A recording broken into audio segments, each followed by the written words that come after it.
자, 행복한 공부 시간입니다. 반갑습니다. 예.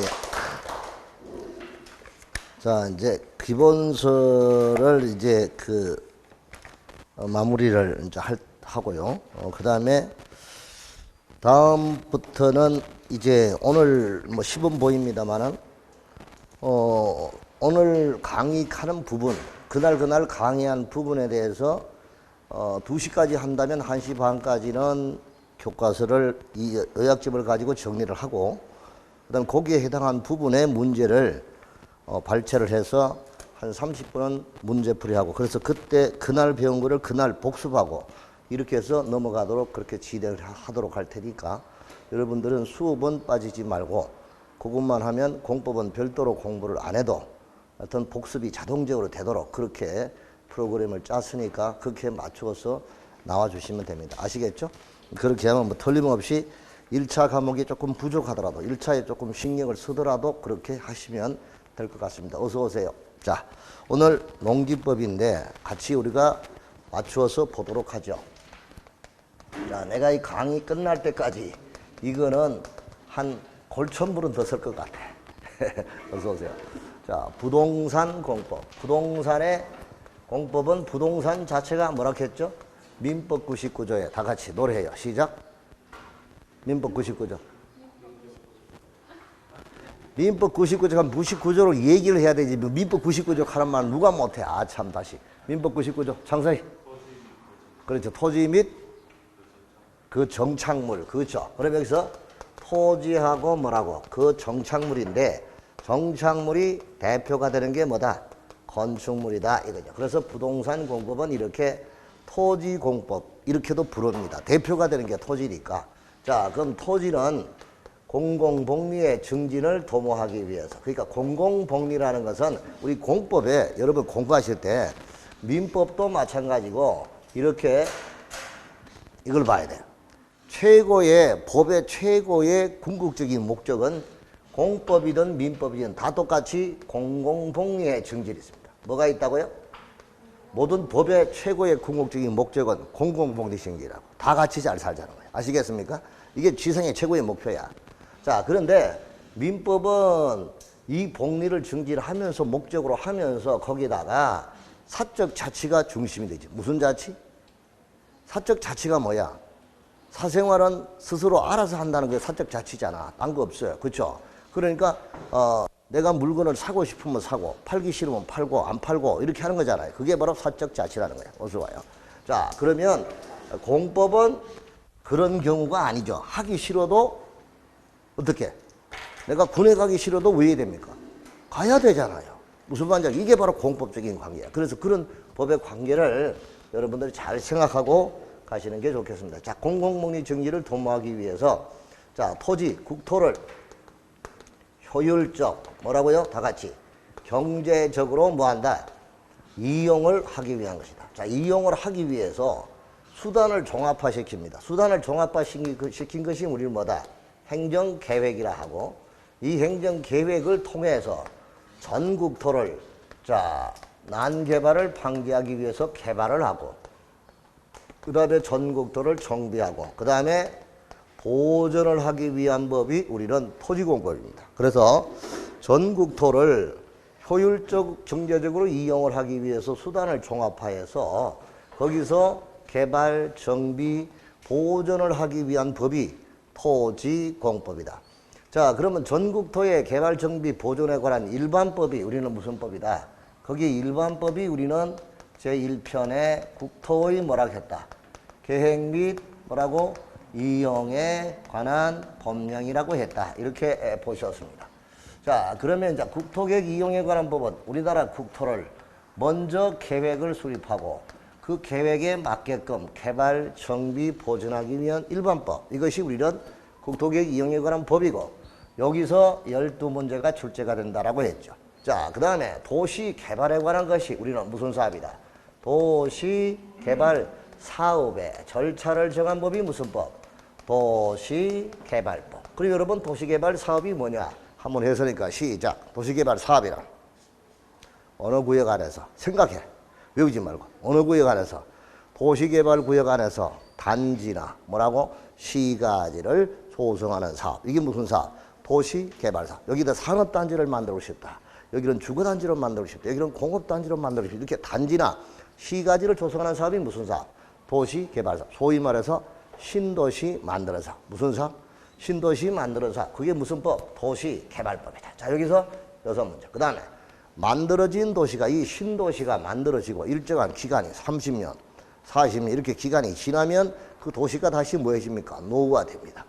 노후화된 도시를 정비하기 위한 것, 그것이 우리는 뭐다? 정비사업이다. 무슨 사업? 야, 그럼 정비사업이 우리는 주제제죠. 그러니까 주거환경 뭐라고? 개선사업. 무슨 사업? 주거환경 개선. 자꾸 학생이 할 때 자꾸 따라 하세요. 자꾸 말로 해봐. 가만히 입 뜨지 말고, 입 다물어 놓고 있지 말고, 말로 하라고. 자, 그 다음에 뭐, 재개발사. 무슨 사업? 재개발사. 여기는 재건축사업이다. 자, 여러분. 일단 그럼 이게 또 떠올라요. 주거환경 개선, 극히열악. 뭐라고요? 극히열악. 정비 기반시설, 이런 도로라든가 이런 기반시설 극히열악하고. 그리고 단독과 다세대 주택이 밀집한 지역에 주거 환경을 그대로 보존하고 개량하고 정비하기 위한 거.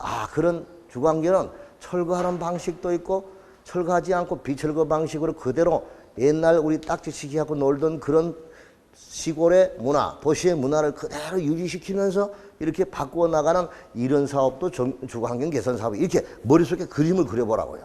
자, 그 다음에 재개발은 열악이죠. 극히열악이 아니고 뭐라고? 열악하고 상업과 무슨 지역? 공업지역에 상업과 공업지역에 도시 환경을 뭐 한다? 개선. 여기서 두 가지. 주거 환경 개선하고 뭐 하고?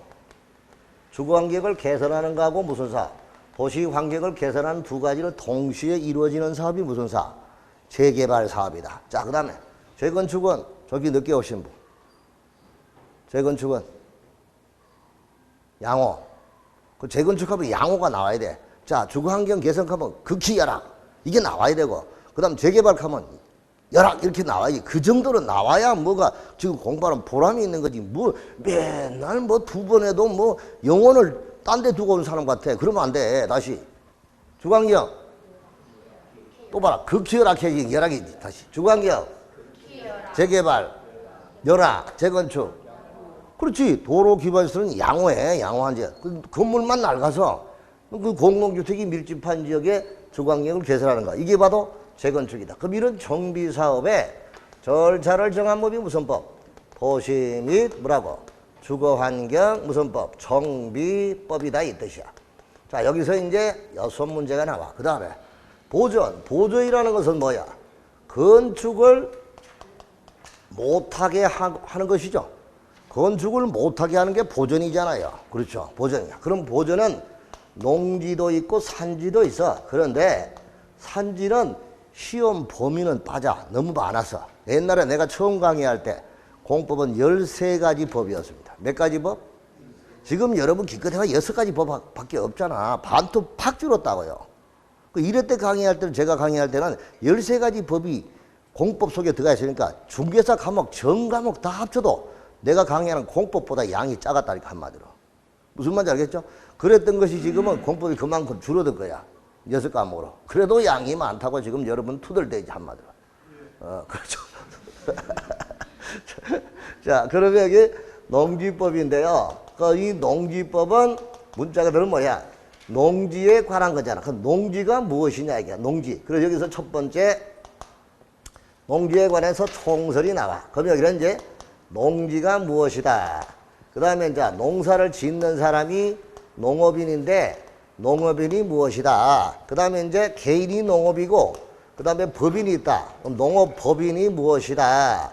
이러한 경우들을 우리가 쭉 용어 정의로 보고 그 다음에 두 번째 농지의 소유야. 뭐라고요? 그 소유 속에 뭐가 들어가는가 이걸 먼저 알아야 돼. 농지 소유에는 무엇이 들어가느냐 이걸 봐야 돼. 농지 소유는 첫째 소유 제한이야. 무슨 제한? 왜 그러냐? 농지는 경자유전의 원칙. 무슨 원칙? 경작자가 밭전 농지를 소유하여야 한다. 경작자가 아니면 농지를 소유할 수 없다. 이게 경자유전이야. 그러니까 소유할 수가 없어요. 그런데 항상 뭐가 있어요? 예외가 있죠. 뭐가 있어요? 경작자가 아니어도 뭐 할 수 있다? 농지를 소유할 수 있는 사람. 그런 사람을 우리가 이름하여 국가 줄초상, 개팔자, 농담한비다. 이렇게 해서 농담한 취비다. 이렇게 이제 정리를 하는 거예요. 근데 여기 이제 뒤에 서문업에도 정리가 되어 있습니다만은 국가 지자체가 농지를 소유한다. 주말체험 영농, 초등학교, 상속을 받았다. 그리고 개발지구다. 그리고 8년 이상 농사 짓다가 인용을 한다. 그리고 농지 전용 허가를 받았다. 신고를 했다. 농지 전용 협의를 거친 농지. 이런 거는 경작을 안 해도 된다. 담보농지, 한계농지, 취득, 그리고 비축토지. 이런 것 등은 경작을 하지 않아도 농지를 뭐 할 수 있다. 소유할 수 있다. 이런 거예요. 자, 그 다음에 두 번째가 우리가 봐야 될 것이 뭐냐. 두 번째가 소유상한이야. 자, 농지는 무제한으로 소유할 수 있는 게 아니고 경작자는 무제한적으로 소유한다. 뭐 한다? 경작자는 무제한으로 뭐 할 수 있다? 소유할 수가 있어요. 그런데 다만 문제는 경작자가 아닌 사람, 그런 사람을 우리가 비영농인이다. 뭐라고? 농사 안 짓는 사람은 일단 소유의 상한을 받고, 소유 제한을 받고 있죠. 그래서 우리가 상속을 받아서 아버지로부터 농지를 10만 제곱미터 농지를 상속받았다 하더라도 그 농사 안 짓는 사람은 제가 강의하는 사람이니까 농사 안 짓잖아요. 그럼 나는 10만을 상속을 받았다 하더라도 얼마까지만? 10,000제곱미터까지만 소유할 수 있어. 뭐까지만? 나머지 9만은 처분해야 돼. 자, 그 다음에 8년 이상 농사 짓다가 이농을 한대. 그래서 이농 당시 농지 중에서도 지금은 옛날에는 농사 짓지만 지금은 농사 안 짓잖아. 그러니까 비영농이야. 이럴 때는 옛날 갖고 있던 농지 중에서 10,000제곱미터까지만, 10,000제곱미터 이내까지만 소유할 수 있어요.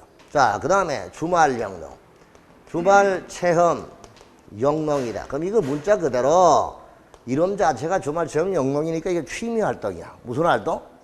내가 직장 다니면서 틈날 때 주말을 이용해 가지고 상주 심고 고추 심고 이렇게 하는 게 주말 농장이잖아요. 취미 활동이니까 요거는 세대원 전부가 소유할 수 있는 면적이 얼마? 1,000제곱미터 미만까지만 소유할 수. 얼마까지만?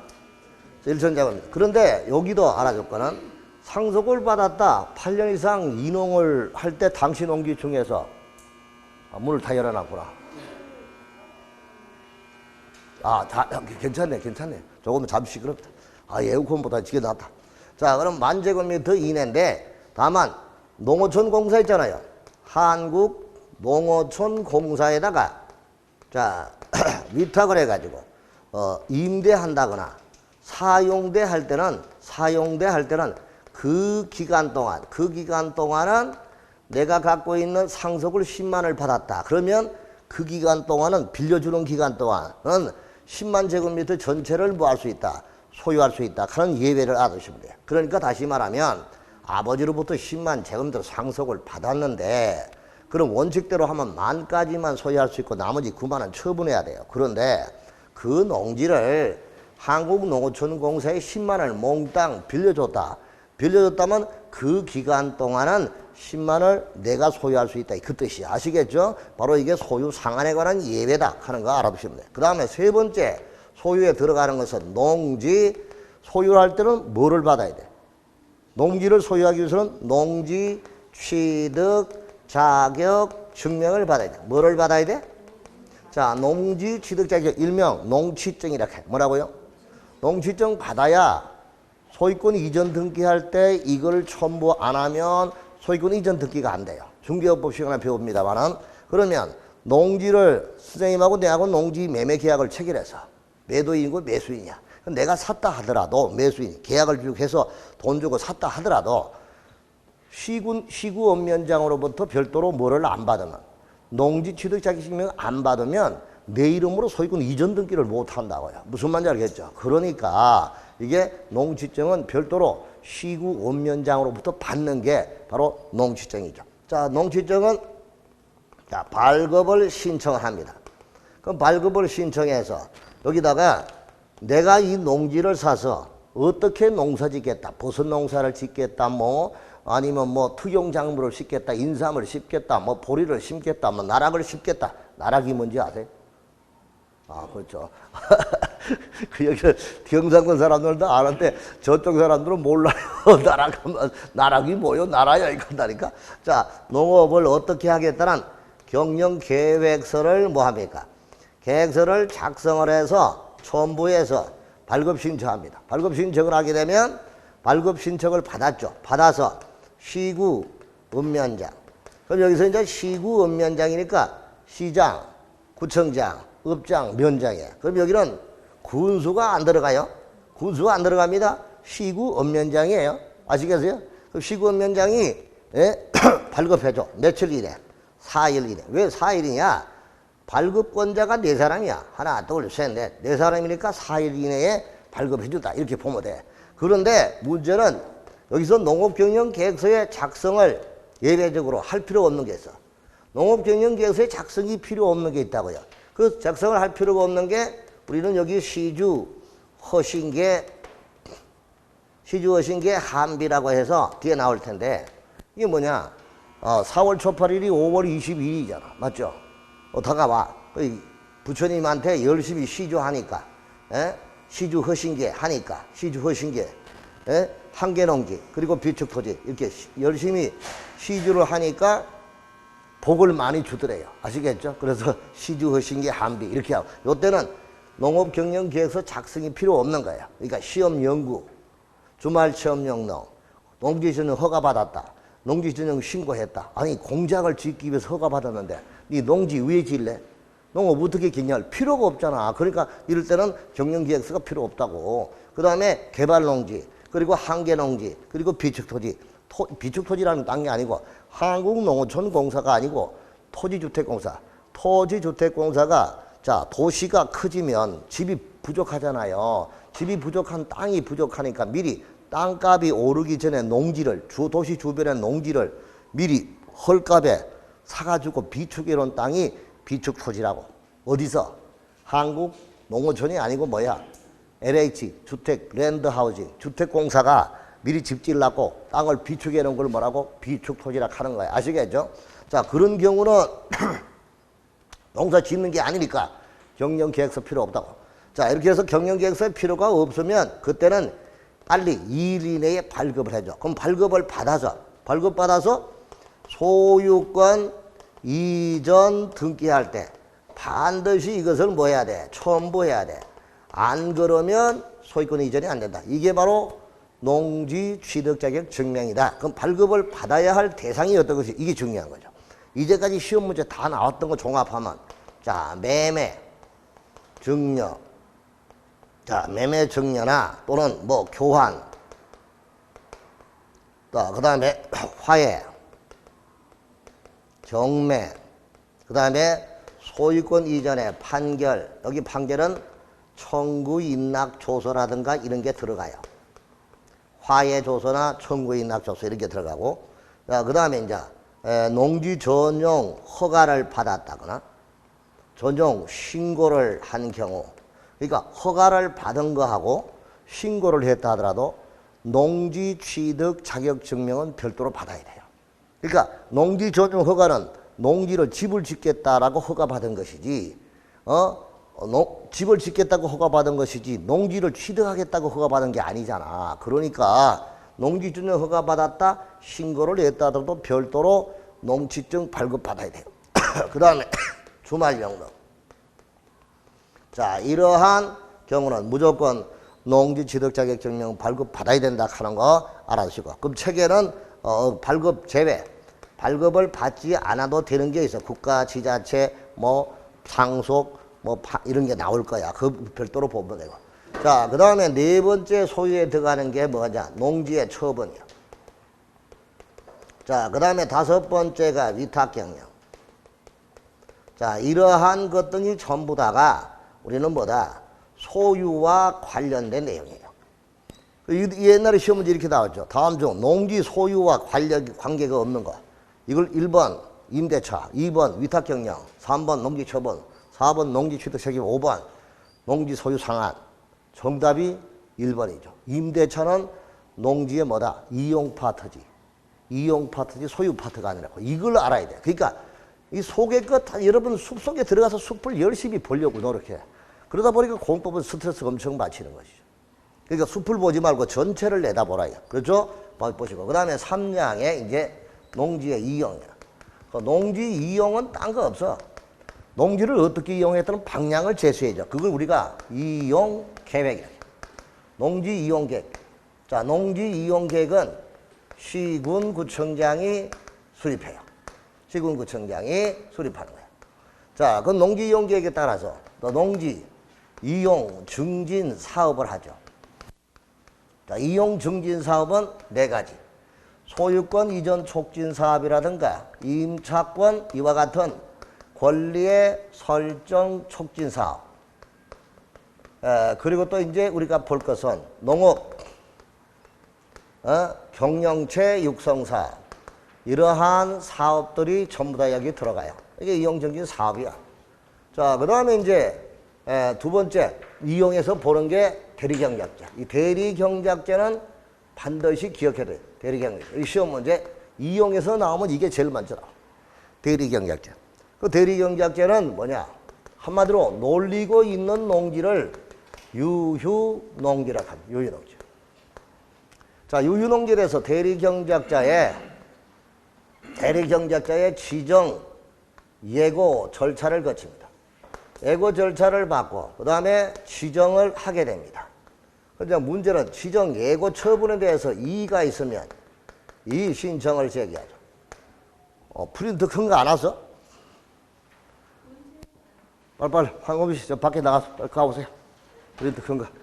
자, 그럼 이의 신청을 하면 10일 이내에 이의 신청을 제기하고 그 다음에 아니 큰 거 가져오시라고 바깥에 나가서 자 10일 이내에 제기하고 그 다음에 7일 이내에 그 결과를 송부하는 결과를 통지한다. 그래서 알아두시고 그 다음에 지정이 되면 대리경작을 시킵니다. 대리경작. 그 대리경작을 시키는데 대리경작자가 누구냐? 1순위가 인근 지역의 농업인 그리고 농업법인이 먼저 대리경작자가 돼요. 그 다음에 두 번째 인근 지역의 농업인과 농업법인이 아니면 안 되면 안 하면은 누가 하느냐? 그 다음 생산자 단체 농업 생산자 단체나 그리고 이제 학교 농업고등학교 이런 학교가 대리경작자가 됩니다. 자, 그럼 대리경작 지정을 받아서 대리경작을 하는데 대리경작 기간 따로 정함이 없다. 따로 정함이 없으면 대리경작 기간은 3년으로 합니다. 몇 년? 3년. 자, 그 다음에 대리경작하면 사용료를 토지 사용료 줘야 될까 이거. 그렇죠? 그럼 수확일로부터 대리경작에서 수확일로부터 2월 이내에 수확량의 10%를 토지 사용료로 지급을 하든가 공탁을 해야 돼요. 자, 이것이 우리가 대리경작의 전체다예요. 자, 그럼 일단 대리경작은 일단 머릿속에 여러분들 딱 새겨주셔야 돼요. 머릿속에. 자, 일단 대리경작은 한번 따라해봐. 이 유휴농지라는 게 뭐냐면 딴 게 아니고 유휴농지는 놀리고 있는 땅이잖아요.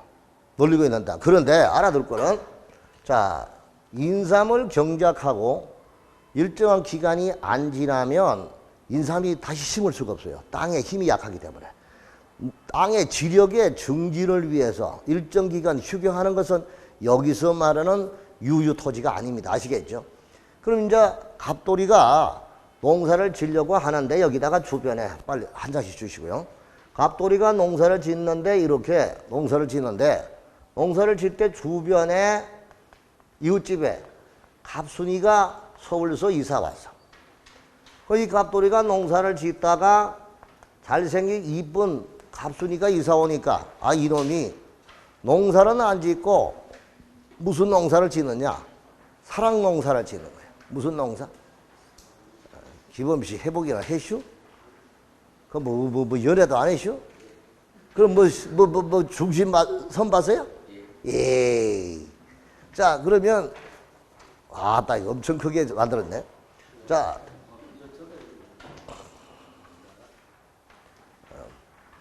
전국적으로 우리 우리 그 황금희 씨 얼굴 다 탔다. 저 텔레비에 다 나왔어 이제. 아 맞다, 다 나왔어. 아이고, 아 거기 이쁜 사람 있네 하면서 야. 자 어쨌든간에 그럼 이 갑돌이가 농사 짓다가 갑순이가 이사 오니까 갑순이한테 홀딱 빠졌어. 빠져가 사랑 농사를 짓는 거야. 농사를 안 짓고. 아니 그러면 이 사랑 농사를 짓다 보니까 이 자식이 농사를 게을리할 거 아니야. 맞지? 그럼 여기는 이제 농지가 잘 자라는데 여기는 놀리고 있어. 이건 놀리고 있는 이런 농지를 유휴 농지라 하는 거야. 무슨 농지? 무슨 말인지 알겠죠? 놀리고 있는 거. 그럼 그 사랑 농사를 질 때 유휴 농지인데 기본 비를 안 해봤다 하여 어쩔 수 없고. 우리 동현 씨 연애하셨죠? 좀 했다 해요. 이 갑순이가 옆집에 오니까 맨날 이 녀석이 밭에 가서 안 살고 갑순이 담장 밑에 가서서 휘바람 한번 불어봐. 시작. 유유 한번 해봐. 시작. 그렇지, 잘하네. 역시 선수네. 프로야. 다 같이 유유 시작. 큰 소리. 유유 시작. 아, 나 이렇게 그냥 맨날 불러내는 신호라 이거야. 자, 유유 시작. 17 유유 17. 그리고 3년 2월 10% 시작. 유휴 17 3년 2월 10%. 이게 바로 대리경작에 관한 중요한. 이거는 여기서 시험 문제가 잘 나오니까 알아두시고. 그 다음에 대리경작을 하다가 중지를 할 수가 있고요. 그 다음에 기간이 끝난 이후에 중지하는 게 있고, 끝나기 전에 해지하는 게 있다. 뭐 하는 게 있다? 해지. 여기 중지는 3월과 1월. 요것도 기억해 두시고, 아마 3월과 1월. 이게 이제 숫자와 관련되는데, 어떤 유휴 17, 3년 2월 10%. 이렇게 하든. 좀 억세게 말하면 유휴 17, 쌍년 2월 10% 시작. 유휴 17, 쌍년 2월 10%. 이렇게 우리가 기억해 두고 가면 돼요. 아시겠죠? 뒤에 책을 보고 정리하면 되는 거니까 됐고. 자, 그 다음에 이거와 더불어서 이용파트에서 보는 게 임대차입니다. 무슨 차? 임대차와 사용대차가 있죠. 그 임대차는 무엇이냐? 임대인과 임차인 간의 뭐다? 계약이죠. 그 사용대는 사용대주와 사용차주 간의 계약인데, 요거는 공짜, 이거는 임대료 받는 거야. 무슨 말인지 알겠죠? 그럼 위탁경영은 뭐냐? 위탁경영은 소유 들어가죠. 위탁경영은 내가 농지를 갖고 있는데 내가 공직에 취임, 국회의원에 당선돼서, 시의원에 당첨돼서 농사 못 짓잖아. 그 앞에 사장님한테 내가 돈을 주고, 내가 공직에 취임한 동안 우리 농사 좀 잘 지어주세요. 이렇게 부탁하는 거야. 그러면 내가 돈을 주고 부탁하는 거죠. 그러니까 내가 농지를 소유하고 있잖아. 그러니까 이거는 소유 파트야. 위탁경영은 내가 맡기는 거야. 그런데 임대차는 선생님하고 내하고 임대차 계약을 해가지고 선생님이 내 농지를 농사 짓겠다고 해서 임대차 계약을 한 거죠. 그러면 3년이에요, 3년. 3년 동안 선생님이 자기 마음대로 농사를 지어서 그 수확량은 자기가 가져가고, 그 다음 내한테 1년이나 한 번이라든가 아니면 매년이든지 어떤 간에 임대료를 지불하는 거야. 뭘 지불하는 거야? 그럼 아까 위탁경영은 소유자가 부탁을 한 사람한테 보수를 주는 거고, 또 임대차는 임차인이 임대인에게 사용료, 토지 사용료를 주는 게 임대차 계약이잖아. 무슨 말인지 알겠죠? 그게 임대차는 이용이고, 위탁경영은 소유 파트에서 내용이다 하는 걸 분명히 알아두라 이 뜻이. 아시겠죠? 이런 걸 잘 구분하셔야 돼요. 자, 그 다음에 4장에 가는 게 우리는 농지의 보전이다. 뭐라고요? 그 농지 보전은 단계 없어요. 농지 보전은 농업진흥지역이죠. 무슨 지역? 농업진흥지역의 지정. 이게 우선이죠. 농업진흥지역에 지정한 시도지사가 농림부 장관, 농장의 승인을 받아서 시도지사 지정이야. 그럼 시도지 지정할 때 어떤 지역? 녹관 농자를 대상으로 녹지지역하고 관리지역하고 농림지역하고 자연환경 보존지역을 대상으로 지정하는 거야. 이때 녹지지역은 특별시의 녹지지역은 제외한다. 그러면 이걸 딱 해석하면 서울은 농업진흥지역을 지정할 수 있는 땅이 하나도 없구나. 이걸 알 수 있어요. 특별시는 제외하니까. 그럼 주거지역 상업지역에 지정하는 게 아니잖아. 그러니까 녹지관리 농림자연환경 보존지역의 농업진흥지역을 지정하는데 녹지지역에서 특별시의 녹지지역은 제외하니까 서울은 농업진흥지역을 지정할 수 있는 땅이 한 군데도 없구나. 이렇게 알아야 돼. 자, 그 다음에 농업진흥지역은 구분이 돼. 이제 이렇게 이제 보면은 우리가 여기 이렇게 보자. 그럼 여기에 우리 이걸 뭐 계란에 노른자 위락 해도 좋고 아니면 이거를 찐빵에 안꼬락 해도 좋아요. 그럼 안흥찐빵, 안꼬에 속하는 것이 농업진흥구역이에요. 무슨 구역? 농업진흥구역. 농업진흥구역은 이게 농지가 집단화된 농지. 뭐 된 농지? 농사를 짓기 위해 한꺼번에 모아서 집단화된 농지야. 그 다음 여기는 농업보호구역. 무슨 구역? 농업보호구역은 이 농업진흥구역에 농업환경, 용수원 확보라든가 이와 같은 농업환경을 보호하기 위한 그러한 구역이 농업보호구역이다. 자, 그러면 이 농업진흥구역하고 보호구역 이것을 묶어서 우리가 뭐라 하느냐? 농업진흥지역이다 이렇게 보죠. 그럼 우리가 국계법 시간에 배웠잖아. 지역은 전체고 지구와 구역은 일부다. 그러면 지역은 일반적이고 구역은 특수적이다 이렇게 배우셨죠. 그런 것을 떠올려 주시고 그러면 여기 원 밖에 있는 농지. 원 밖에 있는 농지는 뭐냐? 그거는 농업진흥지역 밖에 농지가 된다. 뭐의 농지? 그 농업진흥지역 안은 진흥구역과 보호구역으로 구분되고 그 다음 이 테두리 바깥에 있는 농지는 농업진흥구역 밖의 농지다 이 뜻이야. 자, 그런데 여기서 토지가 이렇게 걸쳐 있어. 여기가 330이야. 자, 그 다음에 또 요 땅은 이렇게 걸쳐 있어. 여기가 330이야. 그럼 여기서 이렇게 봐. 여기서 330제곱미터 자 이하다. 그럼 여기 이럴 때는 요 말을 적어요. 센 규제가 센 지역이 330제곱미터 이하이면 이때는 센 지역을 적용을 한다 안 한다? 센 지역을 적용하지 않는다. 그러니까 여기다가 진흥지역 밖과 진흥지역 안이 걸쳐가 있는데 진흥지역 안이 규제가 센 지역이죠. 센 지역이 얼마? 330제곱미터 이하라면 이때는 센 지역을 적용하지 않고 약한 지역 이렇게 걸쳐 있으면 여기는 뭐가? 농업진흥지역 밖에 규정이 적용되고 여기는 농업보호구역 안에 행위제한을 적용한다. 무슨 구역? 여기 진흥구역하고 보호구역이니까 무슨 말인지 알겠죠? 이렇게 이제 걸쳐진다 하는 것을 알 수가 있습니다. 자, 그 다음에 이제 농업진흥 보전의 경우는 농지에 전형이 나와. 농지 전형. 농지를 농지 외의 목적으로 바꾸는 거죠. 그 전형은 농지 전형의 허가를 받는.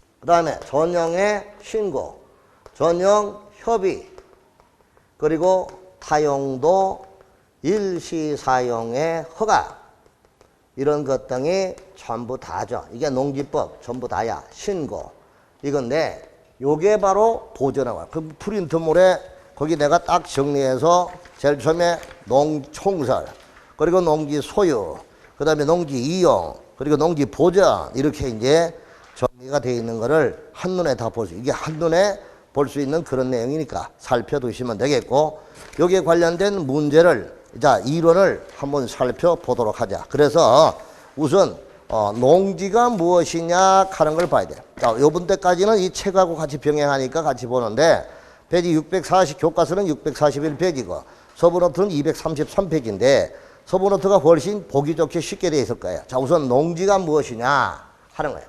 자, 농지라는 게 뭐냐 하는 걸 봐야 되겠죠. 농지. 자, 농지는 일단 네 가지로 봐야 돼요. 자, 일단 농지는 자, 일단 경작지입니다. 두 번째는 단연성 식물 재배지. 단연성 식물 재배지. 그리고 이제 계량시설 부지. 그리고 이제 농축산물 생산시설 부지. 이런 것 등을 전부 다가 뭐다? 농지라고 합니다. 그래서 일단 농작물의 경작지 조치고, 두 번째 단연성 식물 재배지 조치고, 그 다음에 3번 농업 생산용 토지 개량 시설 조치고, 네 번째 농축산물 생산 시설 부지. 이것이 전부 다 무엇이다? 농지구나. 자, 그래서 농지는 실제 경작서를 취하는 게 아니고, 쥐목서를 취하는 게 아니고, 여기 농지는 쥐목서를 취하는 게 아니고 실제 경작서를 취한다. 실제 뭘 심어 먹고 있다 하는 것을 우리가 알아두시면 돼요. 이게 통설이야. 그래서 쥐목설이 아니고 쥐목여하를 불문하고 실제를 경작하고 있느냐 안 하냐, 그것을 바로 농지라고 하죠. 그럼 여기서 중요한 거는 이 농지 이거 아는 거는 어렵지 않아. 그런데 문제는 농지가 아닌 것. 자, 비농지 세 가지. 비농지 세 가지를 기억해야 되죠. 자, 첫째, 비농지는 농지가 아닌 것. 비농지는 여기 농지가 아닌 거 있잖아요. 자, 공간정보법에 따라서 지목이 전답, 과수원이 아닌 토지로서 경작기간이 3년 미만인 것.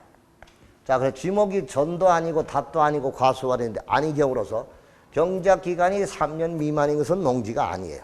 그럼 여러분 바꿔서 말하면, 자, 지목이 전이야.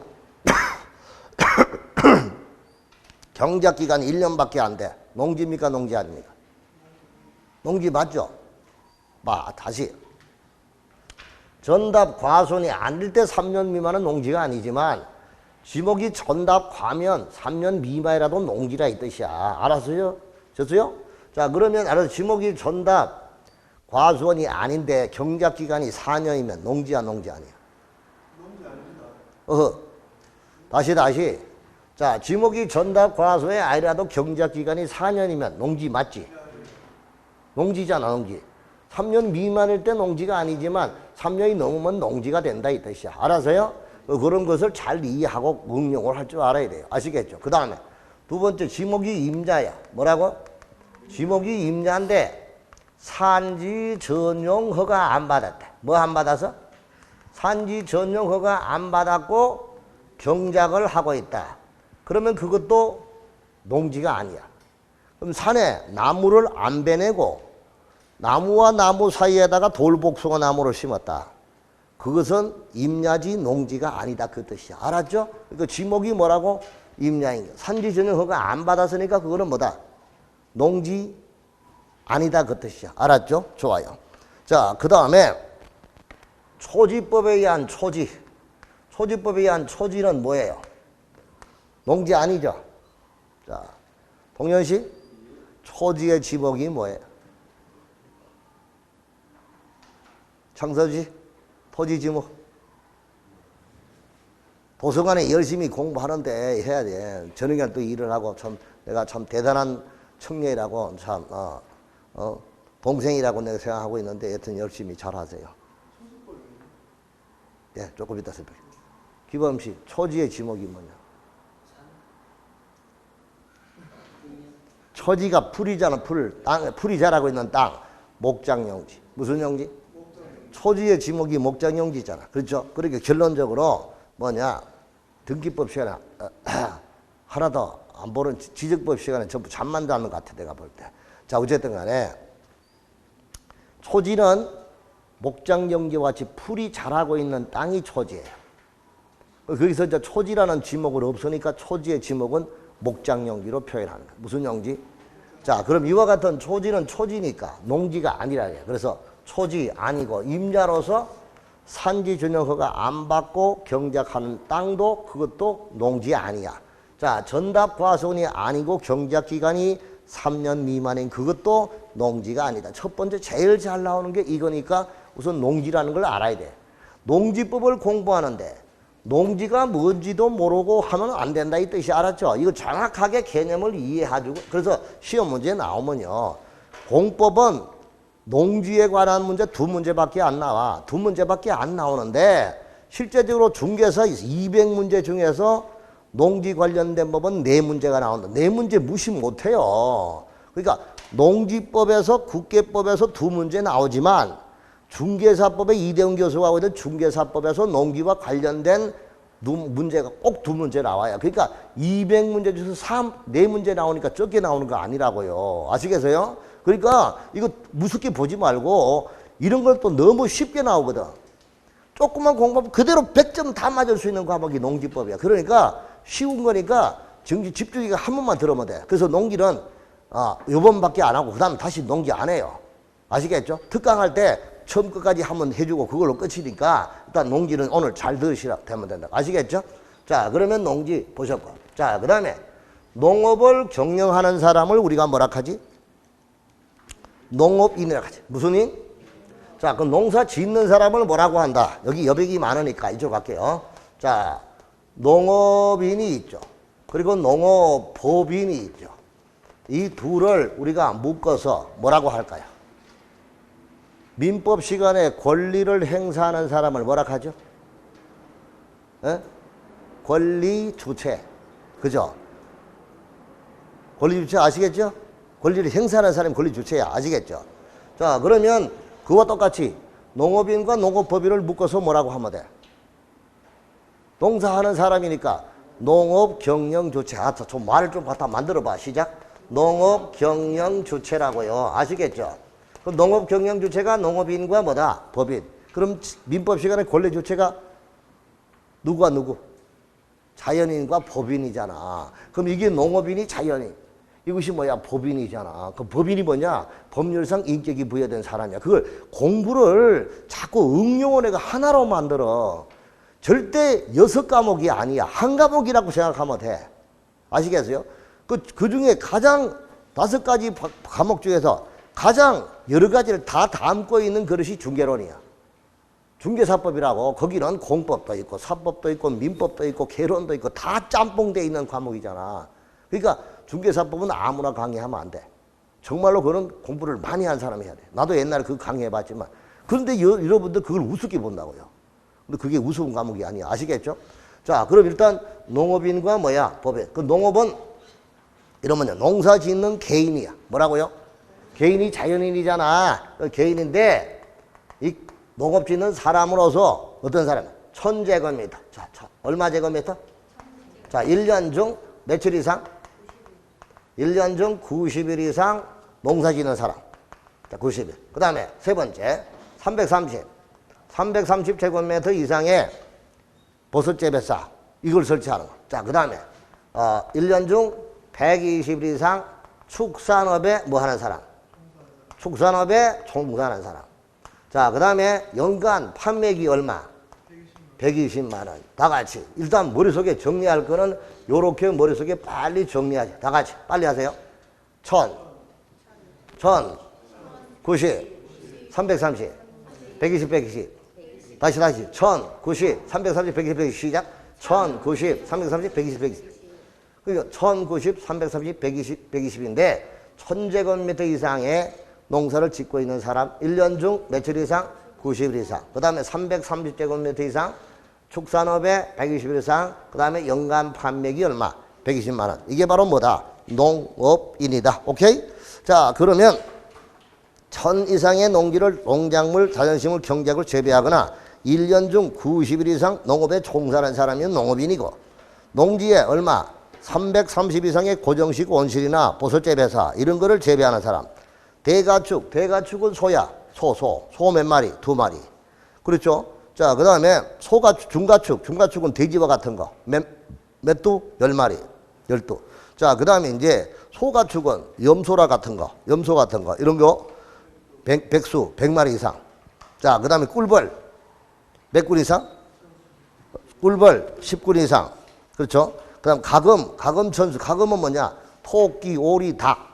토끼, 오리, 닭 이런 거 있잖아요. 이게 가금이야. 자, 그래서 대가축 2두, 중가축 10두, 소가축 100두, 그 다음에 가금은 천수, 꿀벌은 네건, 10분 이상을 사육하거나 1년 중 며칠 이상, 90일 이상, 120일 이상 축사람에 뭐하는 사람, 종사하는 사람을 뭐라 한다. 지금 뭐 하는 거예요, 지금? 641페이지 보라니까.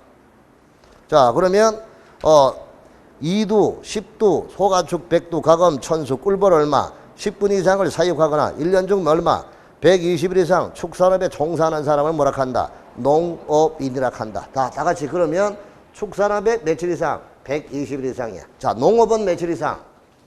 90일. 자, 농업은 90일. 축산업은 120일. 구분하시고. 자, 그럼 연간 판매기 얼마? 농산물, 농업 경영을 통한 연간 판매기 120만 원 이상. 이런 사람도 뭐다? 농업인이다 이 뜻입니다. 알았습니까? 자, 그렇게 보시고. 그 다음에 농업법인입니다. 농업법인은 무엇이냐? 자, 농업법인은 개인이 아니죠. 법인이잖아. 그러면 여기는 두 가지. 요 머릿속에 딱 정리해. 농업법인 가면 아하, 영농조합법인하고 그 다음에 농업회사법인을 말하구나. 요렇게 딱 기억하라. 자, 영농조합법인하고 농업회사법인. 영농조합법인이 뭐예요? 영농조합법인. 농사를 목적으로 설립된 법인. 법인 어떤 게 있냐고요? 여러 가지 있습니다. 그렇다면 인삼 영농조합법인. 뭐 또 도라지 그럼 도라지 영농 많잖아요. 뭐 파트별로 다 만들어 이게 영농조합법인이야. 그 다음에 이제 농업회사법인은 회사 형태로 하잖아요. 회사가 몇 가지예요? 창선 씨. 상법상 회사의 종류. 회사의 종류. 그렇지. 회사를 운영하는 사람은 아니야. 주식회사, 유한회사, 합자회사, 한명회사. 오케이? 그럼 이게 어떤 이름이든지 간에 다 가능하잖아요. 그럼 이 시험 문제 이렇게 나와. 다음 주 농업법인은 가면 영농조합법인하고 그 다음에 농업 주식회사 가면 되는 거야. 맞죠? 또 농업 합자회사 그래도 되는 거고 농업 한명회사 해도 되는 거야. 아시겠죠? 그러니까 주식, 유한, 합자, 한명 전부 다가 회사법이니까 이를 묶어서 뭐라고 한다? 농업법인이라고 한다 하는 걸 보시면 돼. 아시겠죠? 그런데 이것도 알아야 될 것은 옛날에는 농업회사법인 중에서 유한회사와 주식회사만 들어갔어요. 무슨 말인지 알겠죠? 책임의 한계가 있는 게 유한이잖아. 그 유한회사하고 주식회사만 농업법인에 들어가서요. 그랬던 것을 이제는 모든 회사법인을 다 농업법인 속에 집어넣은 거예요. 아시겠죠? 그러니까 이런 거를 바뀐 거를 아는 출제위원들은 이런 걸 낼 수도 있으니까 기억하라 이게. 그러면 이 법인하고 이거를 묶어서 농업을 경영하는 주체다. 농업 경영 주체. 이걸 민법 시간은 권리의 주체와 같은 거예요. 아시겠죠? 됐습니다. 그 다음에 농지의 전용, 농지의 전용이라는 게 뭐냐? 자, 농지의 전용은 농지를 농지 외에 다른 목적으로 이용하는 것. 자, 그럼 여기는 여러분 농지를 농지가 아닌 목적으로 이용하는 것을 뭐라고 한다? 농지의 전용이라고 하는 거야. 이걸 이제 우리가 한문으로 쓰게 되면 자, 이렇게 볼 수가 이것도 있고요. 그 다음에 이것도 있다고요. 그러니까 이제 이 전용이 있고 이 전용이 있어. 동정시가 어느 거예요? 이거죠. 이게 바로 농지의 전용이야. 농지를 농지가 아닌 다른 목적으로 이용하는. 요거는 오로지 농업용으로만 이용해야 되는 게 전용. 뜻은 부르기는 똑같아요. 전용, 이거는 전용. 바꾸는 거고 이거는 그걸로만 이렇게 이야기하는 거예요. 아시겠죠? 이게 아니고 요거라는 거 이해하면 됩니다. 아시겠죠? 자, 그러면 질문 들어갑니다. 농지를 축사로 한대. 전용이야, 전용 아니야? 아니죠? 농사 목적으로 하는 거잖아. 맞죠? 그래요. 잘하시네요. 그러면 농지를 집을 짓는데. 농지 전용이죠. 공작을 짓는다. 당연히 농지 전용이죠. 무슨 말인지 알겠죠? 그러니까 농지가 농지에 아닌 목적으로 이제 무슨 뜻인지 알았죠? 끝났습니다. 그 다음에 농업의 경영입니다. 작용이 있고 위탁 경영이 있는데 작용은 농업인이 그 소유 농지를 농작물 경작 다연성 식물의 재배 상시 종사하거나 농작업의 얼마 이상 줄치고 얼마 이상 2분의 1 이상을 자기 노동력으로 경작 재배하는 것하고 농업법인이 소유 농지에서 농작물을 경작하거나 다연성 식물을 재배하는 것, 이 물을 묶어서 작용이라 합니다. 그럼 여러분 봐봐. 딴 거 없고 스스로 경작하는 거잖아.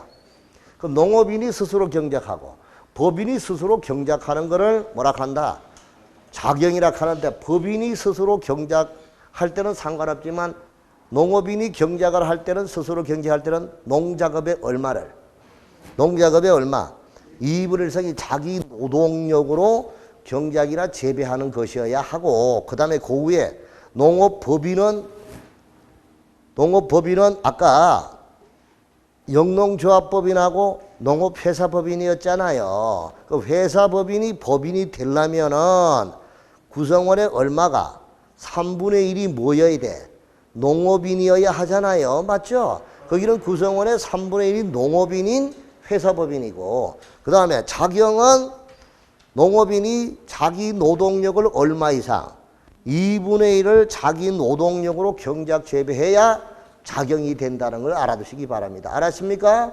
2분의 1과 3분의 1을 헷갈리지 말고 자, 그 다음에 위탁경영은 아까 내가 말했잖아. 소유자가 타인에게 일정한 뭐를 주고 보수를 지급할 것을 약정하고 농작업의 전부나 일부를 맡겨서 위탁이 맡기는 거잖아. 맡겨서 뭐 하는 거야?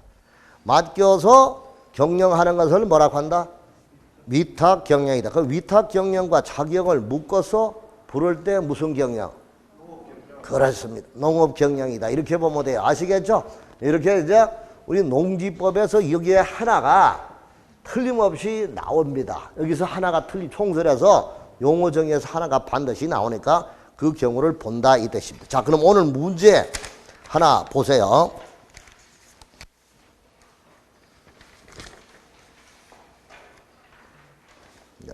용어 정의는 안 나왔나?